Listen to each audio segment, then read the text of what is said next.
విద్యా కమిషన్ ఆకునూరి మురళి మనకు తెలుసు. ఇదివరకే మనకు పక్క జిల్లా అయినటువంటి భూపాలపల్లి జిల్లాలో కలెక్టర్గా పనిచేసి అనే పేదల పక్షాన, ముఖ్యంగా కింది వర్గాల పక్షాన, కింది కులాల పక్షాన ఆయన మాట్లాడారు. చాలా పనిచేసినట్టుగా మనకు తెలుసు. ఆయన నేతృత్వంలో ఉన్నటువంటి విద్యా కమిషన్ చాలా కొన్ని మార్పులు చేర్పులు సూచించింది.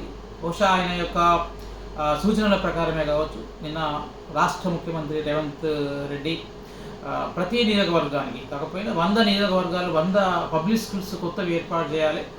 అందులో మంచి వసతులు ఉండే విధంగా అందరికీ, పిల్లలకు మంచి బట్టలు, మంచి ఆహారము, మంచి సౌకర్యవంతమైన అన్నిటిని సమకూర్చే విధంగా ఆ పాఠశాల ఉండాలి, ఆ నిర్మాణం కూడా అట్లా ఉండాలి అని ఆయన మాట్లాడడం, పేపర్లో రావడం మనం చూసినాం.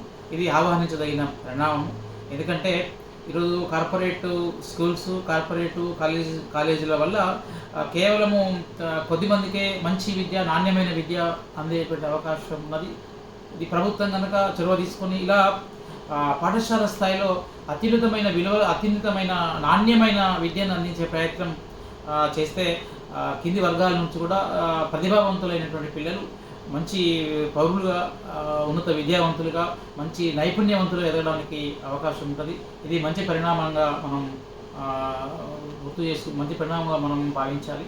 అదేవిధంగా ఇదివరకు ఉన్నటువంటి తెలంగాణలో ఉన్నటువంటి వందలాది స్కూళ్ళను, చాలా మంచి స్కూళ్ళను మూసివేస్తున్న స్కూళ్ళల్లో, ఎందుకంటే అక్కడ కనీసమైనటువంటి వసతులు, సౌకర్యాలు కూడా లేకపోవడం, ఉపాధ్యాయులు ఒక్కొక్క స్కూల్లో 10 మంది ఉపాధ్యాయులు ఉన్నా అక్కడ 100 మంది కూడా పిల్లలు లేకపోవడం అనేది మనం చాలా స్కూళ్ళల్లో గమనిస్తాం. ఇవన్నీ కూడా మార్చాల్సిన అవసరం ఉన్నది. ఎందుకంటే ప్రైవేట్ స్కూల్స్ అనేటువంటివి చాలా ఉన్నాయి. ఈ ప్రైవేట్ స్కూళ్ళల్లో అత్యధిక ఫీజులు ఇచ్చినా కూడా పిల్లలు ఆ స్కూల్స్కు పంపిస్తున్న తల్లిదండ్రులు. ఎందుకంటే ప్రభుత్వ పాఠశాల మీద నమ్మకం కోల్పోతున్నది ప్రజలు అని దీన్ని మనం అర్థం చేసుకోవాలి.